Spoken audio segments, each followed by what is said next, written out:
So good afternoon et bienvenue à toutes et à tous à Montréal. Hello everyone, welcome to Montreal. And I'm the National Executive Director with CPAWS. We're also known as the Canadian Parks and Wilderness Society. So thank you for joining us this afternoon as we celebrate the leadership of First Nations, Métis, and Inuit in working to protect land and water across the country for future generations. Merci d'être avec nous aujourd'hui pour célébrer la conservation menée par les Autochtones. CPAWS works with many Indigenous partners across Canada, and we recognize and respect that Indigenous peoples are and have been the traditional guardians of these lands and waters since time immemorial. Our chapters are located on the traditional territories of many Indigenous nations from coast to coast to coast. We're currently here in Montreal, known as I apologize for my pronunciation, Jojake in Ganengeha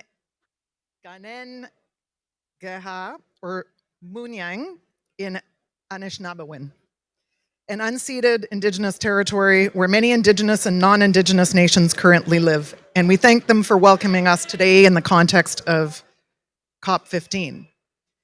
I'd also like to acknowledge that recognizing Indigenous presence on the territory is really only one part of the journey toward reconciliation. And through our work at CPAWS, we seek to better understand how we must act to really achieve reconciliation as both as an organization but also as individuals for a better recognition of Indigenous knowledge, rights and responsibilities, and to ensure the safeguarding of the sacred relationship between Indigenous communities and their traditional territories. Indigenous peoples have stewarded the lands and waters in this place now known as Canada. Through advanced practices grounded in Indigenous law, these ways of knowing and being have supported the planet's ecosystems for millennia. And along with Western scientists, Indigenous peoples have been sounding alarm bells on the loss of nature for decades now. There's no question that we're experiencing unprecedented impacts of biodiversity loss and climate change to the degree where they are now two of the top global crises. And as we know, each of these crises exacerbates the other, and both will devastate nature and living conditions of people if it's left unchecked. In a recent report that CPAWS released this past summer, which we called the Roadmap to 2030, we revealed that this goal is ambitious, of achieving a 30% reduction, or sorry, a 30% goal of protection of land and water by 2030. And we realize that while it is an ambitious goal and one that's going to be talked about here at COP15, it is also achievable. But it's only going to work if the federal, provincial, and territorial governments all work together to make it happen. And we need more action from all levels of government, especially provinces and territories, to accelerate progress toward these protection targets. And Indigenous-led conservation, of which we'll hear about specific projects today, is going to be key in achieving nature's protection goal if all the levels of government do recognize and prioritize support for Indigenous-led conservation across Canada. And I think we'll get to some of that in our questions later this afternoon as well. So before I hand it over to the panelists, I think it's appropriate as a conservation organization for us to reflect. In 2023, CPAWS is going to be celebrating our 60th anniversary. And while it's an exciting milestone for our organization, it's also one that causes us to pause for a moment and think about our past, present, and our future. Places that were the traditional territory and home of Indigenous peoples were historically designated by environmental organizations like ours and governments as protected or conserved as something pristine and devoid of human influence. This was a settler idea of conservation, and it gave little regard to the presence of Indigenous peoples and their connection to the land, water, plants, and animals. This model inherently excluded First Nations, Métis, and Inuit people who had stewarded the lands and water for millennia. They were not consulted in the decision-making processes, and in many cases, they were expelled from their lands and their livelihoods were taken from them in order to create parks and protected areas without their consent. This is the shameful history of our sector, but it's one that we need to acknowledge if we want to do better now and into the future. So CPAWS as an organization is committed to learning from our past, and while we're still learning, I'm pleased to say that across the country we are now working differently. We recognize that to work in a good way means following the leadership of Canada's First Nations, Métis, and Inuit nations, and using our resources to support their conservation goals. So we're hosting today's discussion in that spirit, and I'm also excited to now introduce our 4 panelists. Each of our 4 panelists will share some opening remarks, after which we will move to questions and answers, and if time allows, we'll certainly open to the floor as well. So first up, I'd like to introduce Dolorès André, who is Innu from Matimicush Lake John. She has been working for 20 years, over 20 years, in Indigenous organizations. And she's currently the project manager for UAPASHKUSS, whose mission is to identify and protect Innu cultural sacred sites. Dolorès, over to you. Hello? Okay, perfect. Well, kwe, Sandra, et merci à tous. Thank you, Sandra. And I'm Innu from Matimicush Lake John. And naman denote ka shagate tayan jiji wawit madawat wani na wat dat sunan wapashkus si ewitan. Like excuse me, I was supposed to do my presentation in French. Okay, perfect. Okay, parfait. D'accord. Alors, so thank you for, merci à tous d'être ici. Thank you for being here. My name is Dolorès André. I'm Innu from Matimicush Lake John. Matimicush Lake John is located at the north of Quebec in a community based on the Innu territory. There are 9 Innu communities at both Quebec and Labrador. And at least I represent UAPASHKUSS. UAPASHKUSS is the guardians of the sacred sites. When we started working, I mean in 2013, I tend to say it was following a conference that we attended in Finland, a global conference on sacred sites for Arctic indigenous populations and subarctic indigenous populations. Is it fine? I continue en français, c'est correct? Okay. And then when we started after the conference working with the Sami, we say that we would identify sacred sites on our own territory, and we held meetings with the elders as well as with the members of the community in order to get to know whether they are sacred sites, what they represent for us or for them. And then we organized some interviews. We also identified 8 sacred sites, including some in Quebec and Labrador, including Sapashipik and several of them, including Lukashkan, Wapashkush, Makmushonipi, and other. 8 Innu sacred sites that we thus identified, and all these ones are meeting points, meeting sites for the cultures and with the cemeteries where our elders have been buried. These can also be natural spaces where meetings have been held, where gatherings have been held, and where you can find sacred species like caribous, include rivers and mountains, and represent. And they go up to the north of Quebec. So up to Kodrak, as you can see on the map. There are 8 sacred sites that are located on the map that you can see. Then, after each site, there are some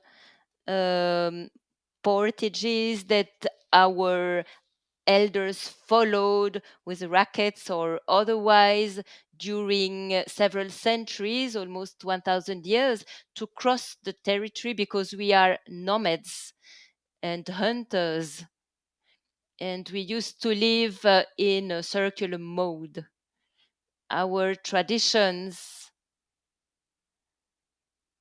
are related to caribou, are connected to the caribou, which is a sacred animal. It's very important, and through the caribou we are still alive, because caribous fed us, allowed us to get our clothes and build our houses, and as well as our tools. So we thought it useful to protect all this in order to ensure the sustainability of our culture and our identity. The members of the governing board of UAPASHKUSS group is made of elders. All of them are elders, and when we visited Finland on the occasion of the conference, I said to myself that I had to pursue the mission and identify Inu's sacred sites in Quebec, precisely with a view to continuing going back to our origins, our identity in nature. Because for our ancestors, nature was part of their home. Before, there were no mines, no dams, no electricity, nothing whatsoever. And we used to cross the lands by foot. Everything could be found in nature. This is part of our life. So I found it really crucial to work on this, especially because in my community, more and more elders leave. They leave us. The elders I work with now are part of the last generation of elders. Then they leave. So I said to myself that I need to work on the sacred sites and get their recognition to ensure the life of animals and to protect biodiversity, as well as our culture, our identity, our language too, as well as all of us as human beings. It's really important, in my opinion, and more our elders pass away. This is why I wanted to materialize the dream of my mother. I mean, the protection of these sites. And as years passed by, we worked along with the Canadian Society, Canadian Parks and Wilderness Society, CPAWS, and I think that this collaboration is really key. Having collaborations is challenging as I could find across the years. And locally, we held consultations with the members of our community, with the Washak Mayoteman community and the other. I mean, these are the two communities where there are the 7 sacred sites that are managed by these two communities, by both communities. So we work a lot in collaboration with them, and we also consulted the members of the community. I mean, the people who have the territories where they can hunt in these regions.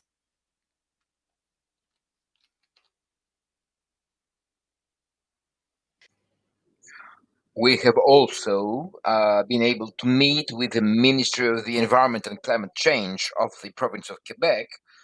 We have been able to see the Minister of Culture. We have been able to liaise. As many as 9 ministries came to us, and we were able to together promote this project and benefit from their support. To this day, I must say it requires a lot of energy. In the beginning, we did a lot of charity and voluntary work. We are working as volunteers within the context of this project. And then, thanks to the Society for the Nature of the Quebec Province Parks, SNAP is the acronym, we've been greatly helped and supported in our effort to develop our project, as well as come up with the funds necessary for this.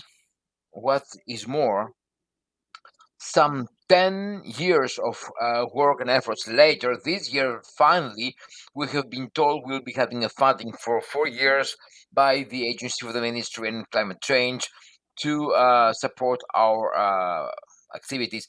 There are as many as 8 sacred sites within our zone, which requires lots of energy and effort. So we need to elaborate all these, draft the project of the protected areas, and amongst those 8 areas, there have been 2 or 3, I think, which are also wet spaces within protected areas that have been very recently proclaimed as such, which came as an outcome of a lot of pressure and instances before the government for this to be recognized as such. And lately, in the aftermath of the announcement by the Quebec government, after all this pressure and everything, since December 2019, there has been a communication, and we were notified that there would be initiatives that will be supported to the benefit of protected area proclamations. On the other hand, we now know that at the federal level in Canada, as well as internationally, sacred natural sites are acknowledged. We would like this also to happen at provincial level, at Quebec level, and in doing so, we would like to benefit from the protection of the local government and the civil society. Well, that was more or less what I had to share with you. This is the Pecatan project. To give you the term we use, Pecatan means something of a vector, of a vehicle of change. We have also been able to develop a community for the establishment of the Innu protected areas. I believe that this is the end of my presentation at this point. Thank you very much. Thank you. Thank you. Thank you, Dolorès. I have to say, that all was so inspiring. I mean, the pictures and the map you shared with us. Some of what you were talking about as well. And I didn't realize that the territory that you're looking at is quite so large. So very interesting. The next up, we'll have Lauren Terbasket from the Okanagan Nation, who she is also a member of the Lower Similkameen community. And Lauren has spent over 30 years in Indigenous organizations and planning and policy development. Lauren utilizes Okanagan story systems and language to inform Indigenous governance and community development. Lauren's currently an advisor and lead negotiator for the Lower Similkameen community for the South Okanagan Similkameen National Park Reserve. Lauren, over to you. Way hustle halt and jai squeeze quen until Similkameen. Mistim natlin to misquis tui papiliak and nusa tui quichen meet. Good afternoon. My name is Lauren Terbasket, and I am a member of the Similkameen people in the southern part of the province of British Columbia.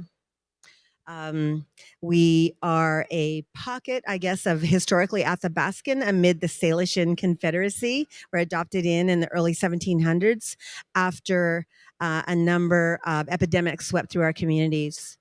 The Okanagan-Similkameen is the area that I come from. And the Okanagan-Similkameen system begins in Washington State, flows into the central interior part of the province of British Columbia, and then flows into the Okanagan and Columbia River systems in Washington State. The Similkameen River system has an area base of close to 8 million hectares. And so it's a fairly large river system that flows out of the Cascades mountain range. The Similkameen River and the Similkameen Okanagan ecosystem is one of the most biodiverse ecosystems in Canada, second only to one in Ontario and one on the southern part of Vancouver Island.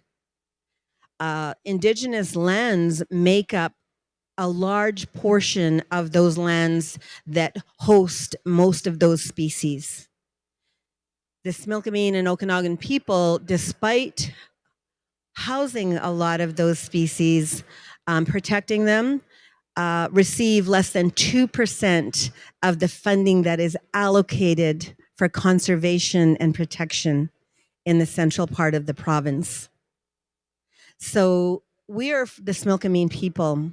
We began negotiations for a national park reserve in around the year 2000, 2002. The initial park reserve covered most of the Similkameen system, and we were opposed to that. And so we sort of whittled that idea down with Canada to cover an area of about 22,000 hectares. A part of our discussions in that with our elders in gaining information from them was that they wanted a larger area protected, but because of our history with Canada, as with many Indigenous communities and with the province of British Columbia, they didn't trust that Canada or the province could or would negotiate a fair agreement. And so they whittled it down to that 22,000 hectares. But they gave us the recommendation that we find another method to protect the broader region. We initially applied for an Indigenous Protected Conservation Area funding through Challenge Grant around 2018 to help us to begin that process of conserving those additional lands that we had identified as being important. We were unsuccessful in our application. What we understand, the reason that we were unsuccessful is that we were blocked by the province of British Columbia from getting those funds. And so our council, our leadership began to write letters to the province of British Columbia, to mines, to land water resource stewardship, to Ministry of Forests, to try to engage them in discussions for the protection and restoration of those lands that had been degraded through over harvesting for logging, mining and mining contamination, recreational vehicle use that was beginning to disrupt a number of our pristine water and ecosystems. The province of British Columbia for over 2 years ignored our requests to engage. And so we worked with a number of our partners, including the Indigenous Law Research Unit at the University of Victoria, RELAW. We worked with our partners from the Colville tribe in Washington State, and we decided to, despite the fact that we did not achieve that funding, we decided in March 28, 2018, to declare a portion of the Similkameen system called the Ashinola Water System as an Indigenous protected and conserved area. We invited the province as well as a number of our environmental partners to that event. And so we had a really amazing turnout. We also invited our family from Washington State and our neighboring communities to also attend that event because our nation extends across Canada into the United States. We invited British Columbia to attend that event. No departments from the province of British Columbia attended. So what our next step was really to, what happened was when we declared a lot of the folks from the region, the local villages, the regional districts, the tenure holders from different forestry companies began to both email and phone and contact our council to attempt to engage them to find out, well, what does this mean?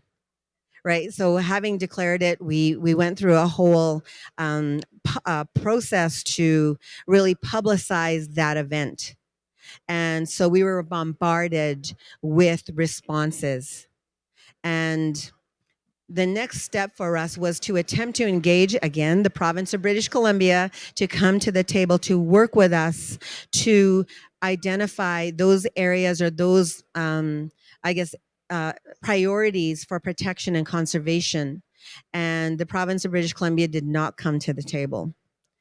Our next step in the process was to put all of the tenure, land, and resource holders on notice to vacate.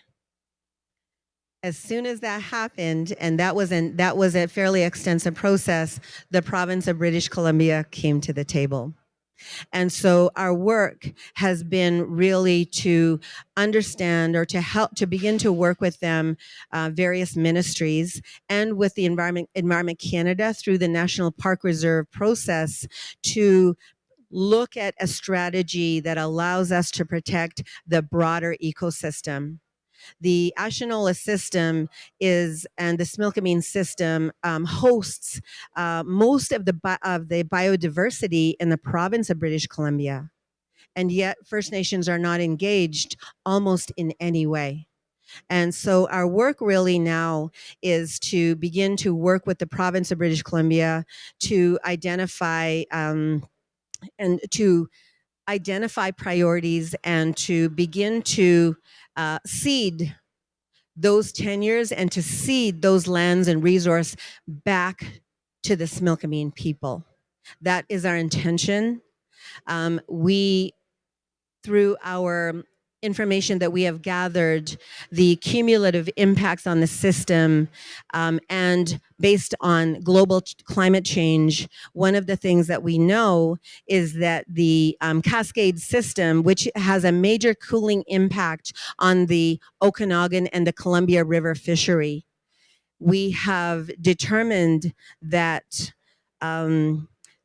if water warming trends continue from the last 20 years and we project those into the future, we will have on our river system and potentially on the Columbia system a mass extinction event by the year 2040. And so our work really is to identify ways that we can restore some of those species that have adapted to warmer water, warmer climate, but also to identify ways that we can restore the various cooling factors that exist on the Similkameen system. We are working with our partners in Washington State to identify some of the baseline research and to do that work to determine what possible interventions that we can make on the system that we control to make those changes. It's been it's a really important area in terms of apex predator species: grizzly bear, mountain lion, cougar, wolverine, badger, but it's also a really important system in terms of the flora and fauna and insect populations. And to date, around in the Okanagan Similkameen system, less than 23% is protected. And so and most of those areas that are currently house many of those species are on Indian reserves. and there have been really no mechanisms to identify and to set aside lands for protection, but to address the economic needs of the community. And so we are left really shouldering the responsibility for for conservation and biodiversity in the southern part of the province, the interior of the province of British Columbia. And so there needs to be a way that both the provincial and federal governments will work with us to achieve some of those targets that we really need for biodiversity, but I think also to prevent a major extinction event. Our priorities since we have declared have been multifold. Number one, that we are looking to build capacity. So we are currently partnering with universities to develop natural resource technician training program so that our own people can monitor and protect and restore.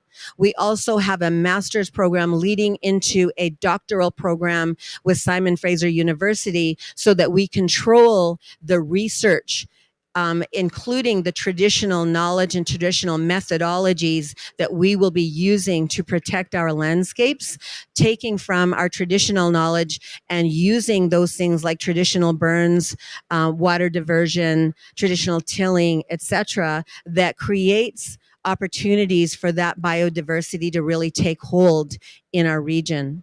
We're working as well on a political method. So we have developed Indigenous law, our water law that is based on our language and our story systems that we will look at in terms of legal pluralism, working with the provincial and federal government's legal systems and having them work to address our Indigenous law as the priority for the way that we do business on the land.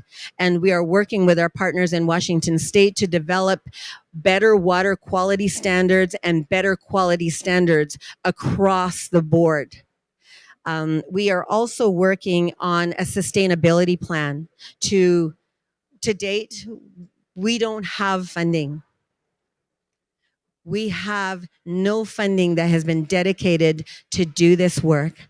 Any funding that we have received, we have applied for on a grant basis. And so in terms of sustainability, to manage and protect these lands, we are working to develop MOUs with the province and the federal government to develop a strategic plan and land use planning documents that allow us to work with them to do this work over time. But one of the things that we also know is that when we are not, in a sense, in alignment or become a threatening to both the province and to the federal government, that the funding sources all of a sudden are turned off. And so we are working to establish a trust, and we are calling on our partners and anyone that we can to establish a trust that we are working in negotiations to have Canada, Environment Canada, match through our National Park Reserve negotiations in order to establish the Ashinola system as a migration corridor. Most people believe that the migration happens north-south. So Y2Y, for instance, Yukon to Yellowstone initiative has a corridor for north-south. But what we know is some of our species, like grizzly, migrate from the Cascades system through the Ashinola into Washington State and over into the Selkirk system, which is in the eastern part of the province. And so a lot of those apex species and apex predator and apex species migrate east-west across those corridors, and they come into areas that are highly developed, urban sprawl and other development that really diminish the integrity of those species. So they can't crossbreed. Right, so they end up with without genetic integrity, and so it's really creating that threat of collapse of those species, which is a cascading process. The other piece that we're working on is really data collection. So we partnered with some of the folks from Washington State as well as environmental partners like Conservation Northwest to begin to gather the data in terms of water warming, water contamination, spawning habitats, grizzly bear habitats, etc. And so that's been a part of our process as well. And so like we've got sort of and the last piece is the process for settler and indigenous input to help us to identify those priorities and those opportunities for partnership that make it a more, I guess, a holistic and a collaborative process with the folks that live with us locally. And so this has been the ongoing work. We are working to really, we believe in sustainability. We live in our lands for thousands of years. The settler populations are a fairly migratory population. Some of them can live in New York, some of them in Spain and Italy, but our populations have lived in place for well over 14,000 years, and we will continue to live in place for forever. And so this work has been important, and we are just getting to the place where we are getting cooperation from federal and provincial governments. So I'm going to leave it there, and I'm going to just challenge you folks to help us to support the ongoing work, because at this point in time, we don't have those agreements in place. So White Limland. Thank you so much, Lauren. That's very, very frustrating to hear your story, and I think some of you've had me thinking about some questions that I want to probe with both you and Dolorès as to how we get governments more engaged without forcing them to the table, which is quite a different way of relationship building. So next up we have Tina Giroux. Tina is Tina has been working with First Nation communities as a wildlife biologist, regulatory officer, policy analyst, and advocate.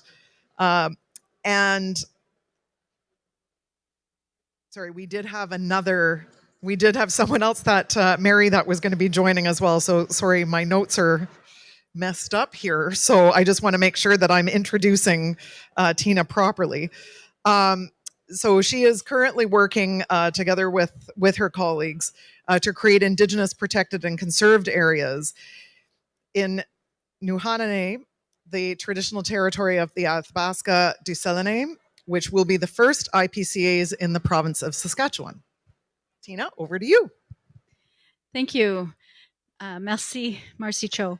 So I'm a member of the Métis Nation in northern Saskatchewan, but today I'm talking about the Athabasca Denesųłiné. And the reason for that is, as was mentioned, my colleague, a strong Denesųłiné matriarch, elder, and chairman of our board of directors, Mary Denechezi, was unable to make it here.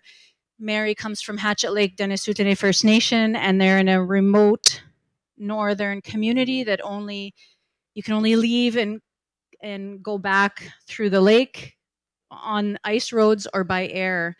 And on Monday it was minus 48 degrees and none of the flights were going, and so she was unable to make it. So bear with me as I present the Athabasca Denesųłiné project. So this is just a map to show where our project is located. So it's right at the border of the Northwest Territories in northern Saskatchewan. So the Athabasca Denesųłiné are caribou people. The barren ground caribou migrate down into northern Saskatchewan in the winters and spend their time there. The Denesųłiné were traditionally nomadic and would follow the caribou, but now they are settled in northern Saskatchewan. But it's important to show this link and how intrinsically linked the caribou is to the Denesųłiné. In fact, the Dene say like the caribou are Dene and the Dene are caribou. And so they're their cultural keystone species, and everything they do on the land, how they travel over the land, and their is all based on barren ground caribou. So this is the Nene, the traditional territory. This is not all of the traditional territory. Their territory goes into Northwest Territories and Nunavut. However, Nene Lands and Resources, who I work for, is only mandated to work within the province because right now their territory in the Northwest Territories and Nunavut is currently under negotiation for a land claim agreement. So this is the only part I'm be talking about today. And here you see the communities in Hatchet Lake. So our organization is also very unique in that it's owned by the 3 Dene First Nations, but also the Indigenous communities that form the region. So we work with 7 communities, 5 of which are remote and have no road access.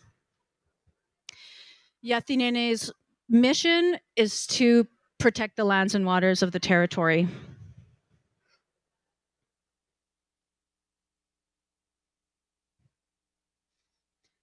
I'm going to skip over governance. I'm going to skip through some of these to keep it shorter. But one of the things that the communities do to protect the land is hired community land technicians. So these are the guardians, and these are relevant to the work of the IPA because the funding we got to be able to do the IPA work, the Indigenous Protected Area work, enabled us to get some eyes and ears on the ground in our communities. And so enabled to build capacity at a community level was really important. They became so important during COVID because they were in the community, able to talk to people, interview people, and really get an understanding of where the communities wanted protected. They also work directly with youth. And one of the foundations of the work we do is elders and Indigenous knowledge. And so they are constantly sitting down with elders and documenting Indigenous knowledge in the region. They're also getting trained on more scientific methods, but we only do things that our elders tell us we need to do. And one of the things that the elders told us, we need to make sure that the food that the caribou have within these protected areas is healthy. And so here they're learning how to do caribou habitat assessments and actually going out independently, to collect this data. Also, we've heard from our elders that there's less birds, less kind of birds. They don't see the little yellow birds anymore, things like that. And so we've also gotten our land technicians out there dispatching these acoustic bird recorders. We had about 53 of them put out this past year. So what is impacting Nene? Why are the communities wanting to protect the land? So in northern Saskatchewan, it's a very important mining and exploration region. There's currently 3 operational uranium mines in Nene, so Cameco and Orano. And it's home to the world's highest grade of uranium mines. There's also recently a huge jump in the interest of rare earths and things like that you need for, computers and cell phones and things like that. And there's been a big jump in dispositions and permit applications in the area. So this is a map just showing currently active leases and active projects. So this doesn't include all of the other dispositions in the area. I have a map of that later. But as you can see, there's a lot of encroachment into the territory. There's a lot of the provincial government is all about economic development, and it's full steam ahead. And the communities are concerned, right? They want to form a balance. They want to protect land, especially for their caribou. So that's when we started looking at Indigenous protected areas. We just say Indigenous protected areas because the conservation seemed redundant when translating it into Dene. So that's all it means. But one of the things, the direction we had was that the communities wanted the highest protection available for these lands, and mineral development would be one activity that would not be allowed. So that's the only criteria that they were adamant about right now: no mineral and development. They have selected lands that do have some high mineral potential. So it's quite important for them to be established. And of course, it goes without saying, there would be no restriction on treaty rights, hunting, fishing, trapping, and gathering.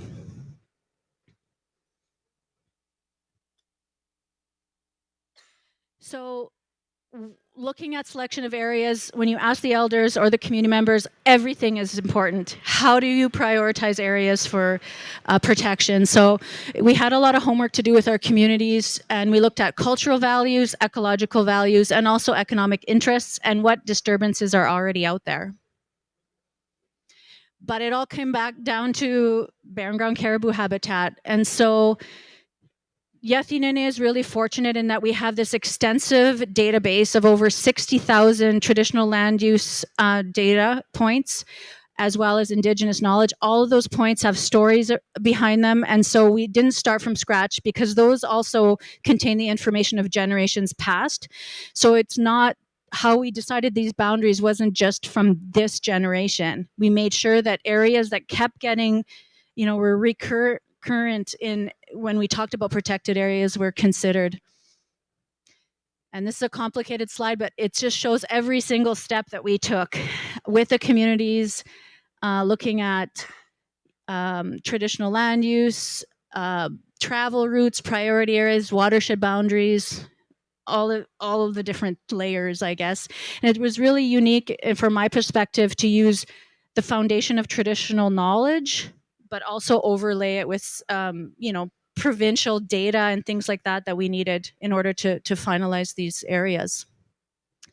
So we have 4 different protected areas. Each nation is sovereign and unique in their territory. So they decided that each nation would want their own protected area instead of having one large area. And so we respected that. So the territory in Hatchet Lake have their IPA called the Denesųłiné Indigenous Protected Area. In Black Lake is the Nene Indigenous Protected Area. In Fond du Lac, the Nene Indigenous Protected Area, and then finally the Tazan Lake Protected Area. So these are our boundaries. These are draft and they're just proposed right now, so they're not finalized. These are under negotiation, but I thought it was important to share them with you today just so you get an idea of what we're talking about. So we're talking about approximately 18,500 square kilometers being protected. And that would be about 14% of New Nene, but 2.85% contribution to the Saskatchewan goal of protecting lands and waters. So quite significant. So this is just a map showing the dispositions. All of the thatch kind of lines, those are all additional. So we're kind of at it's really, we're really wanting to get these established. Right now, the province, we've submitted these boundaries to be reviewed by the province and to work together to protect these areas. The communities, because they want long-term protection, they really want to work with legislative protection so that they can guarantee that the future will have these still in place. The province has been sitting on these for almost 2 years now. We have not gotten a response back. But in the meantime, we are advancing our governance structure that we want to see with these protected areas. We're developing management plans with the communities. And we're also trying to address existing dispositions that are found within these protected areas. We're building business plans. We're trying to diversify the economic opportunities in the north so communities aren't just relying on exploration. And again, we are also trying to find long-term funding for these protected areas. So in conclusion, our IPA boundaries have been carefully selected. We looked at every cultural, ecological, and economic values. We want to find a balance between both protection and economic opportunity in New Nene. And this is all for the future generations. And we actually think that, this is a significant and exciting step towards reconciliation when the governments step forward and help us do this. Marcy. Thanks very much, Tina. I'm hearing a common thread of theme here regarding not just long-term funding. I think we, within the environmental sector, certainly in conservation, we've been also talking about long-term permanent funding for conservation, but also just a theme of I don't want to say government getting in the way of conservation, but also how we can work better with understanding the opportunities that exist. So I think we can get into a little bit of that after our next speaker, Matthew Munson, who is a Dene he's Denetha First Nation band member. He's former lands director and technical consultant with over 15 years of experience in geographic and information systems. Matthew is part of Denetha's work to establish an IPCA at Bistro Lake. So Matthew, over to you. Thank you very much. Yeah, I first of all, I just wanted to acknowledge the space we're in and just thank all of you and everyone that put this this talk together. I know it takes a lot of work, and just the fact that everybody is here means that you're interested, and that's one of the first steps really for conservation, I think. So thank you very much for that, Masi. Yeah, so we have a video, and I think what I'd like to do is maybe just start the video, and then I can fill in a few points after and leave a bit of time for discussion too. Thanks.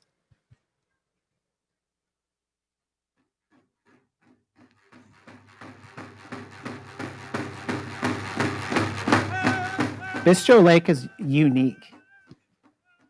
This spot is one of the last remaining relatively intact places in our traditional territory.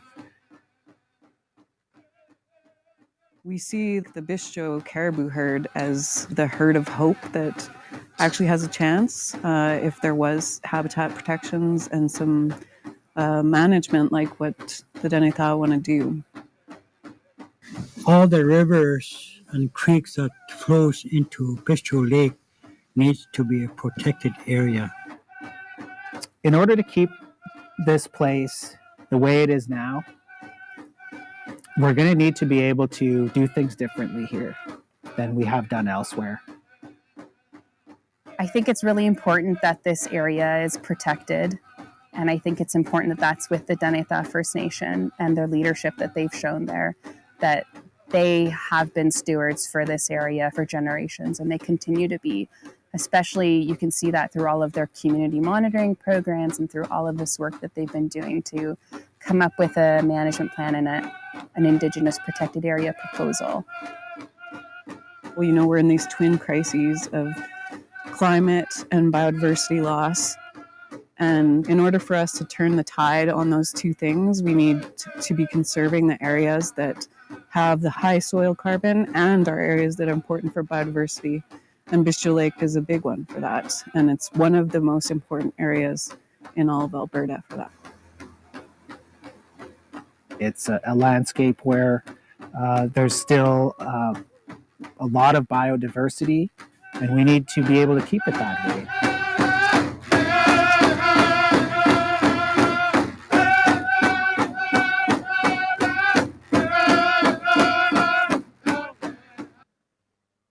Yeah, thank you.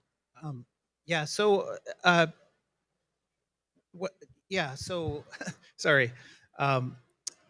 I did want to talk about a little bit about where we're situated here. So we're in Northwest Alberta. We border British Columbia and Northwest Territories. Our territory overlaps all three. Bistro Lake is traditionally known as Becholia. And I just wanted to share with you a little bit of the story behind how the name came about. And this lake is a glacial remnant. So in our stories, there was a giant that fell asleep here, and that giant being the retreating glaciers. And there was since the Cameron Hills and the Bistro Lake is a little bit elevated, there was a piece that kind of got stuck and left behind, and that, when it melted, behind was the lake. And so the giant, where the giant slept is where the lake now is. And it also looks a little bit like a big knife. So Becho means a big knife. And it is a really important place, not only for Denetà culturally, pre-history and now, but it is really one of the last intact places in Alberta. I would say that a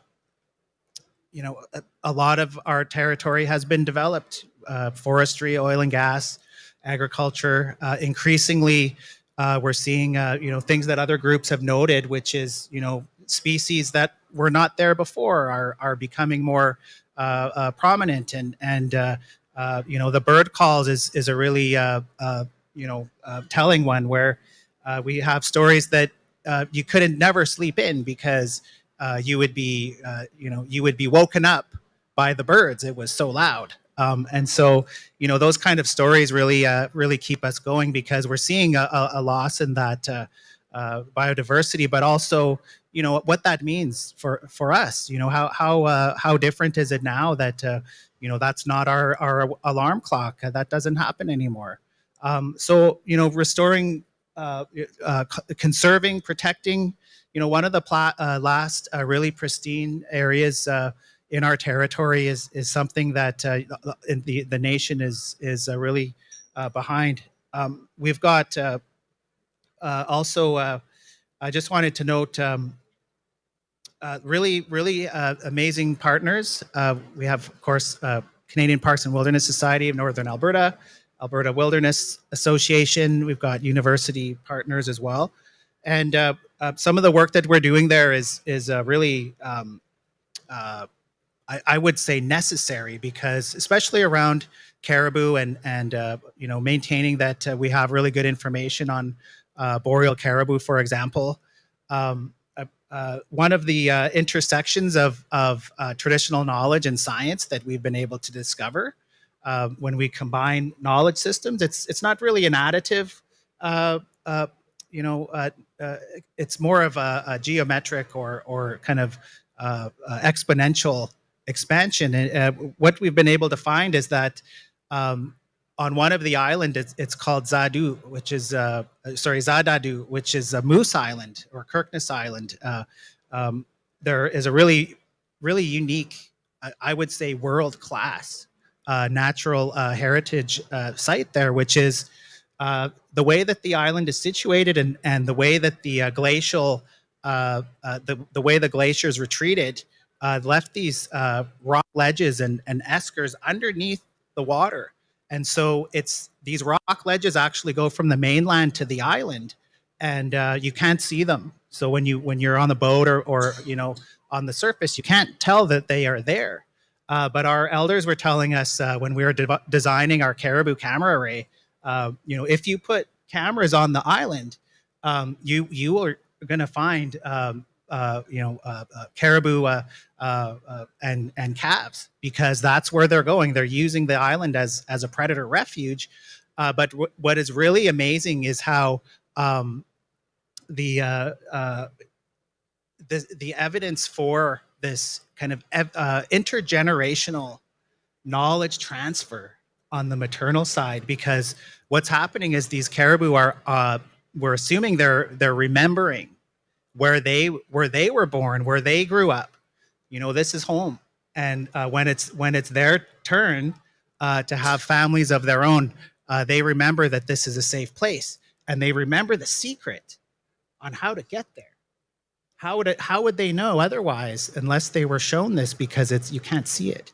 So this is one of the really I'm always amazed when I tell the story that this is a real thing that we've been able to do, and just to have this kind of really unique spot in our territory that is such a critical place to protect and conserve. And I have to say that biodiversity, we're part of that, and humans are not the only life forms on this planet that have culture. This is knowledge that these caribou, this is part of their culture. This is part of their society, and they know these things because they're passing them along, mother to daughter, and from grandmother. And so this is just such an amazing part. And if for no other reasons, this should be enough. And I just want to acknowledge the other panelists here and all of the work that you're doing, the really fine details, and probably many sleepless nights that go into these writing grants and meeting with industry and government and other stakeholders is a lot. It really is. And just the fact that the vision that you hold is driving this these programs is and proposals is great. So yeah, just from somebody who also likes to be out on boats and planes and helicopters and what have you, but most of it is actually just getting sunburned by your computer screen. So but it is very worth it. And I one final thing is in one of our previous talks today, there was a question from the audience, and one of the panelists at that talk mentioned a step. What is why is there always such a step, a leap that we have to make? How could we overcome that? So these programs that we're proposing for conservation and biodiversity protection, areas that we're going to hopefully keep intact and serve as a buffer, or perhaps even steer the tide away from global climate change disaster. These are areas that are still relatively intact. If we do something now and we do it well, these can serve as shining examples. So many times we turn on the news, we open the newspaper, you go on your phone, and it's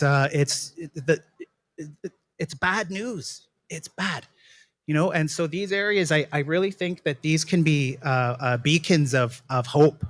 And when we have people from urban centers that maybe have not experienced this, that those places still exist where they can go and have this awakening, this have their own vision for conservation and why in their own lives and why in their own provinces and cities and countries that they can do something about it. Really, a lot of these decisions that need to happen are political. So if you can influence your politicians, if you are moved in some way, we can share information and slides and movies and stuff, but unless those are compelling, unless you can feel those in your own heart, think about in your own lives, areas that maybe are of nature that are really important to you. This is not just an indigenous or conservation thing. This exists in everybody. We have these. Everybody has a drum in them, their hearts. And so I just wanted to close with that. And I really do appreciate your time, Masi Cho. Thank you. Thank you very much, Matt. And every time I hear you speak, and we were chatting over lunch, just the last profound thing you said is, we were chatting about how whenever I hear the drum and how it moves me, because it is a heartbeat. And so listening to the heartbeat of the land as well when you're out in nature is so important as well. And it's not just our heartbeat, but the heartbeat of the land. Some of all of you have raised some really, I think, important questions for us to think about. But a few very, things I heard from the panel today, just, three of you were talking about caribou. In fact, all four of you talked at one point about the animals as well. And three of you talking about caribou in particular, talking about caribou being sacred, caribou being Dene, not just, and Dene being caribou. I think as Western trained scientists, we don't think necessarily in those same ways. And we have a lot to learn from Indigenous ways of thinking and knowing. One thing I think our audience would love to understand from you is clearly some of the journeys that you've been on to protect your land have taken a long time, and it's taken a lot of work. You've talked about financing required, the people that need to be involved, the land managers and technicians, folks just going out to, and guardians to check on the lands. What are some of the lessons learned from your experiences over those years that you think might help for other nations or organizations who are thinking about doing similar work in the future? So I'll sort of open with that, and if any of you particularly want to answer. Matt? Yeah, I'll just briefly. So information is always useful. For example, developing really good ways to collect and store information.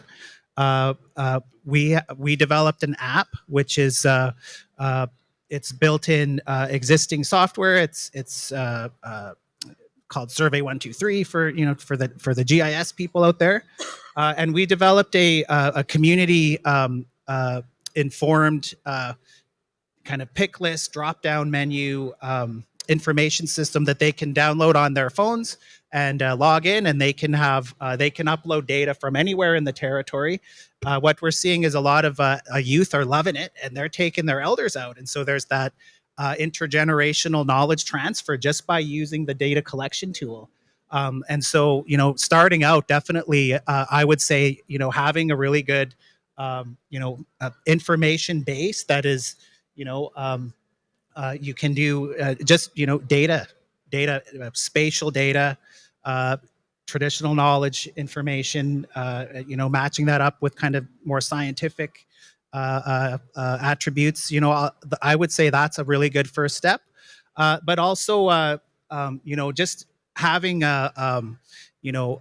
having community to meet and say where is the areas and features in that area that are really kind of almost elevated among other areas. I know that's a tough question. Nobody wants to say this place is the only place that's important because the default is everywhere else isn't, which isn't true.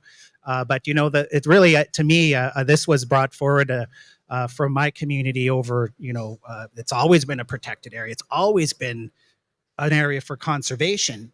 It's only, recently with the ICE report and the, the pathway to target 1 that, we formalized it, but it's always been like that for us. So thanks. I would say for us, the importance of alliances, the importance of allies. On our team right now, we have 6 people, right? And we've been doing this work for 20 years. But I guess what changed the tides for us is when we developed, I guess, a strategy or a plan to pull allies in, right? So allies like CPAWS, allies like University of Victoria, allies like Selkirk College, allies like, including professional allies. So, we did modeling for instance, for what would happen. One of the issues in our communities is this dam, right? This tailings pond dam that they're looking to increase. It will be the 2nd highest in the world. And we did the modeling for that to see at a 40% saturation, what does that look like if it fails? Right? It's already labeled extreme, but if it fails, it kills hundreds of people. And so we're able to gain those allies that allowed us to do the modeling that you can put in front of people that they can actually see it. And what we found that did was all of a sudden the village was on board where they were sort of against us. It's a very redneck pop area that we live in. And all of a sudden the regional district starts to take note, right? All of a sudden the ranchers and cattlemen who might be thought about as being at odds with us, all of a sudden, as soon as you can develop those partnerships and alliances, you start to get the benefit of the expertise, but you also get the benefit of other people that have the same voice. And you get to, and they have more, maybe some more reach, but they also, in a lot of cases, have more resources and not just financial resources, like our partners with Indigenous Law Research Unit really help with our communication and our legal strategy. And so like the importance of those allies and how we can't do it on our own. If it was just us, there's 6 of us, as opposed to our neighboring southern tribes who have 198 staff. Like the difference is just, it's so evident. And so like that, the need for that, when you don't have the resources, you're dependent on those allies and to help them to really understand. And like what you were saying, take to heart, like this is the issue. People are going to die, right? And this is what this looks like. And look at those faces, look at those children, like who is expendable? Right? It's when you can get that technical and the information and model it and people can see it, you start to, people start to, it touches them in a really different way. And so those allies are so key. Yeah, just echoing a bit. I think the thing that surprised me the most is the length of time.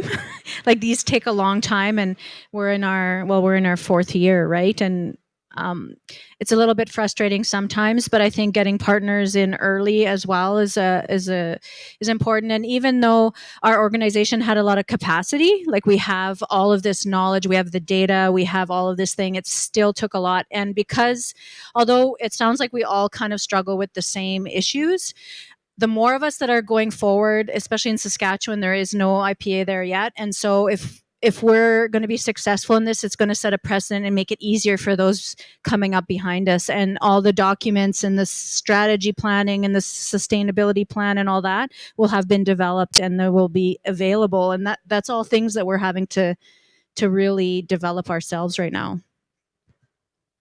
Thank you. Dolorès? Oui.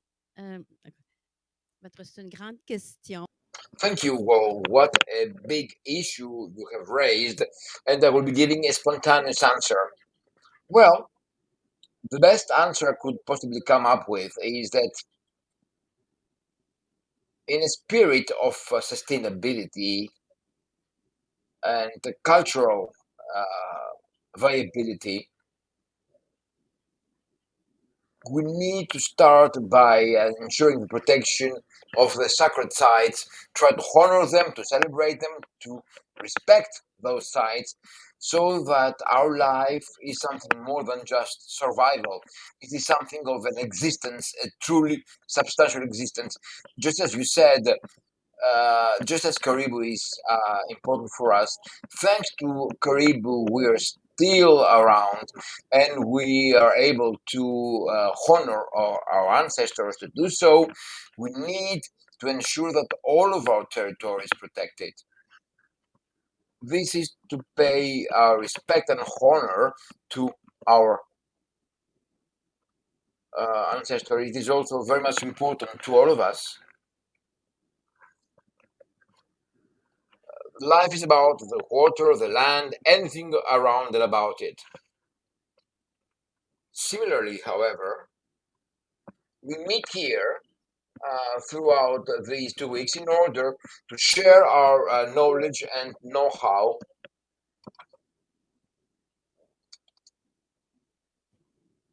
also to reconcile ourselves with many, many factors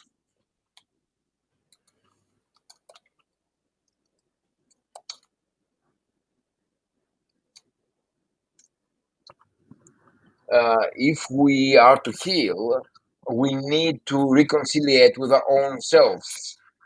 And this is also a generational thing. It's something we owe ourselves because we have been forced in the past to forget about our culture and our past and roots and ancestors. So we need to go back to the sources, back to our roots. Roots, this is the land of our ancestors. So I believe that we really need to come to terms with our life and culture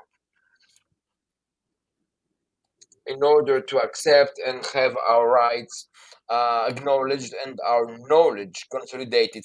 This is why our government, locally or nationally, just as the council and the provincial government, not to mention the regional governments and the international entities acknowledge us and our importance. Something of interest to all of us, the life of our children, of our offspring. Otherwise, what will happen to us within the next 15 years from now? Are we to migrate to go on another planet? We can't have that. It may sound crazy, but our children, our offspring, and offspring of our offspring need to be granted a better place to live. I believe that we need definitely to act now and work all of us together, join forces in a way. And I do also believe that whatever the place or the position one may have, minister or other, everyone is a human being. Merci. All of you for helping to sort of think about how we work together better as well. And so since we're also in the Canada Pavilion, I think it's quite appropriate to ask a question about what governments, in fact, could do to work and help support Indigenous communities around the establishment of IPCAs. And I think one of the questions I'm really intrigued by and interested to hear answers from each of you, or whomever wants to answer, is what you think legislative or policy tools could be.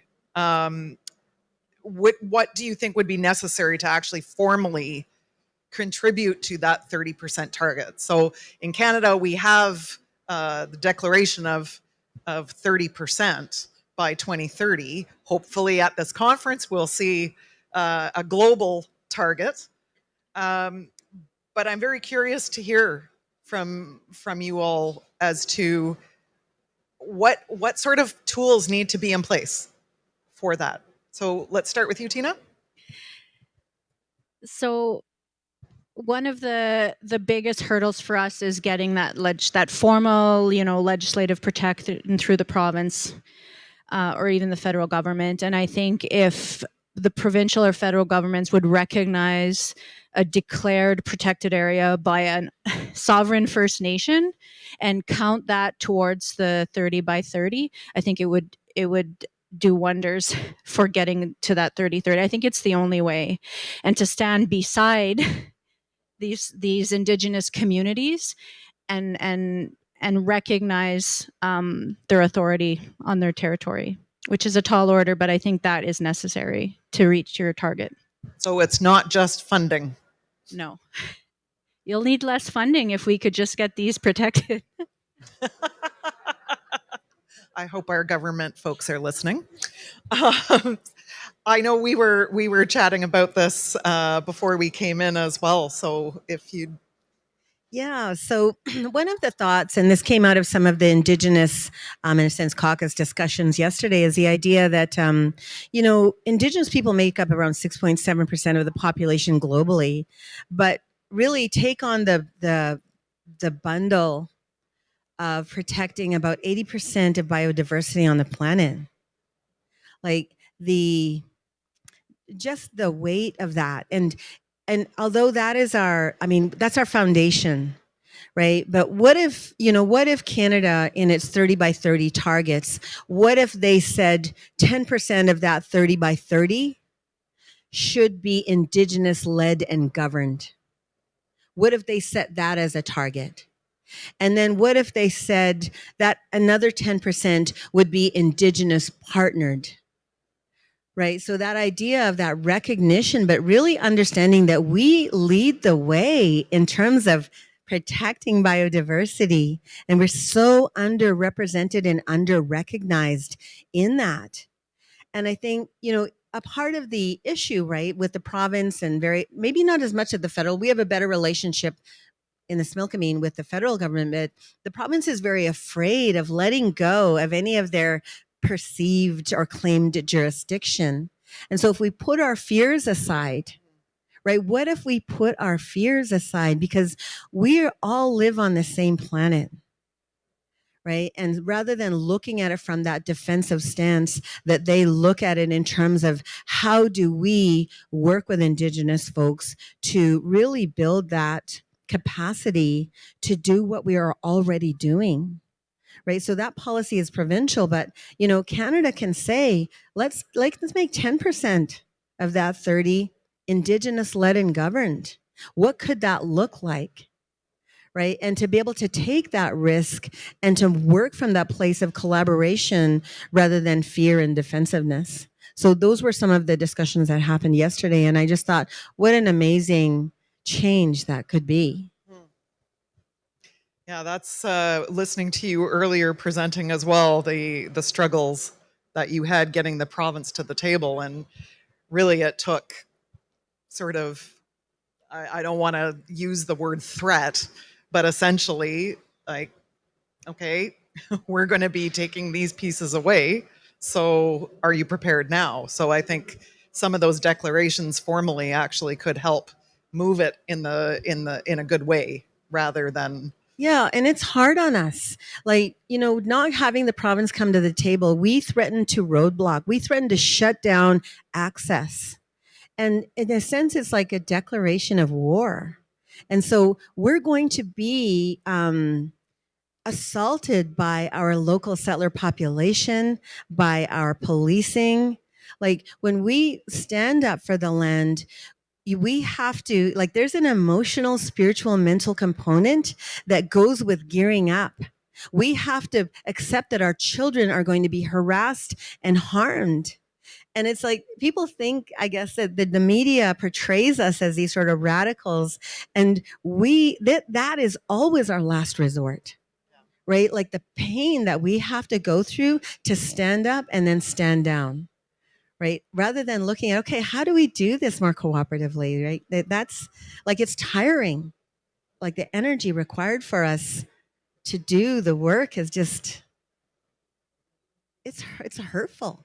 So what do you think governments then could do to do better to work with Indigenous communities, particularly as they're trying to establish Indigenous-led conservation initiatives? Matt? Yeah, thanks. Yeah, one of the easiest, simplest things that government can do is simply partner with us on the management and planning that we're already doing. We're monitoring wildlife. We're doing, fish health. We're doing aquatic health. We're doing water quality sampling. We're even doing compliance. So where we are, it's quite remote, and there's not a lot of government enforcement presence up there. So we are identifying illegal poaching operations and sending that information into the government, and they're supposed to be doing something about it. So really, we are already the de facto managers of that place, and we just need them to simply stop putting up roadblocks and actually come to us, or we can come to them and partner. It's not really that hard. It's, is there the willingness to do so? That's the question. Great. Well, I was given the 2-minute warning. So, but I see Dolorès would like to respond as well. Mais moi, je dirais, I would say that communication is key. They need to listen to us. We need to discuss with each other. There needs to be a contribution with some information sharing by all of us in order to progress and protect our planet, our Earth. Really, consultation is decisive. They need to come and listen to us because usually or always we need to go and see them. So the consultation of the members of the population is key. My advice is that they hold meetings with the people. That's really key, and that would be the solution I'm thinking about. I have more questions, and I'm sure there were lots of questions in the audience. I'm sorry we didn't get a chance to get to questions from the audience, but folks that want to stick around and ask our panelists questions, please feel free to. So I would like to thank everyone very much, the amazing speakers that we had this afternoon, and it's been an absolute privilege to hear your very inspirational stories, the hard work that you've been doing and that I know you're going to continue to do. And certainly I know my colleagues and myself who are here in the room, certainly one of the questions we want to ask all of you to reflect on is, what's the role that civil society organizations like ours can help you to support the great work you're doing? And so I'll end with un grand merci à vous. Ce fut une... Thank you very much. We've been privileged to see you with us today. Canada Pavilion for hosting the event, and to Environment Canada in particular, whose funding support made this event possible. Thank you all, and have a good afternoon.